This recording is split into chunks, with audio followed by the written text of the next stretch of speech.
నమస్కారం ఈటీవీ 360కి స్వాగతం. ముందుగా ప్రధాన అంశాలు.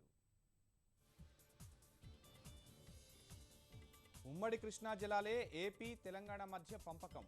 బ్రిజేష్ ట్రైబ్యునల్ తీర్పు. సుప్రీంకు వెళ్లే యోచనలో ప్రభుత్వం.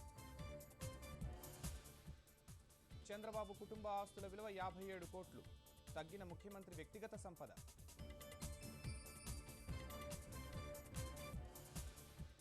అత్యుత్తమ సంస్థలకే అమరావతి కోర్ క్యాపిటల్లో భూములు. మెరుగైన మౌలిక వస్తువులపై అధికారులకు సీఎం నిర్దేశం. మనవరం ప్రాజెక్టు మార్చే ప్రసక్తే లేదని కేంద్రం స్పష్టీకరణ. పారిశ్రామిక అభివృద్ధి, ఉపాధి అవకాశాల పెంపుపై కమిటీ ఏర్పాటు. పన్ను రేటుపై జీఎస్టీ కౌన్సిల్లో కుదరని ఏకాభిప్రాయం. వచ్చే నెల 3-4 తేదీల్లో మరోసారి సమావేశం. కేంద్ర మంత్రి బాబుల్ సుప్రియోకు బంగాల్లో చేదు అనుభవం. కారుపై రాళ్లు రుపిన తృణమూల్ కార్యకర్తలు. సల్మాన్ను వెంటాడుతున్న కృష్ణజింకల వేట కేసు. సుప్రీంకోర్టును ఆశ్రయించిన రాజస్థాన్ ప్రభుత్వం.